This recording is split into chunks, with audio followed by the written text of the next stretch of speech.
I track some stuff with my Oura Ring. This was after day 1. My readiness score usually hovers around like low 80s, high 70s, sometimes mid 80s. After day 1, went up to 91 from just not eating. That's the only thing that I changed. My heart rate, pretty much baseline for my low, went to 39. And then this was at the end of this, so this was going into day 7. Readiness went down a little bit, but my heart rate was the lowest that it's ever been, was at 35 beats per minute. So it went low, low, low, low, low. And honestly, day 6 and day 7 is when I felt the strongest, when I felt the best. I felt the most clear. I felt like I could work out and run a marathon, but if I tried to, I would get a little woozy. So that's what he's talking about. So it can be done, guys. Right? Fortunately, I've got a resource like Manual to help me with that. I want to talk about the ladies here, because ladies oftentimes can get a little bit of a misnomer. They see all the Instagram reels, oh, it's going to mess up my hormones and throw me off for life, and etc. So all the knowledge and research in the world doesn't do anything unless you implement it. Cold plunging, infrared, fasting, we'll talk on chiropractic. All those things are great. I can give you the most exquisite testimonies and resources on all those things. But if you don't do any of it, you don't get any of the benefits from it. So this is what she's seen. And I actually want to ask the guys this. When does a woman's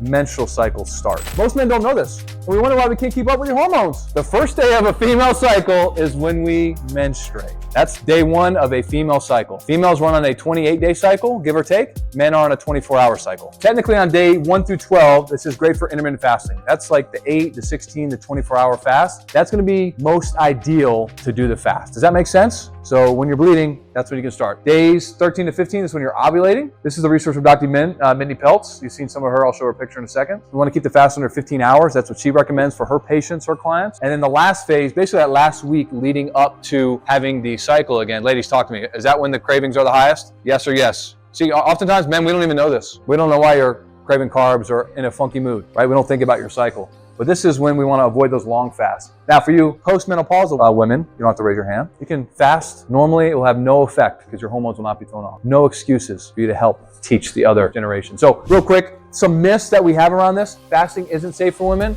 That's a myth. The truth is we need a more tailored approach, especially when you're first starting out. And the other myth states that it's going to mess or wreck up your hormones, specifically your sex hormones, but in fact, it actually helps balance it out. Insulin, cortisol, sex hormones.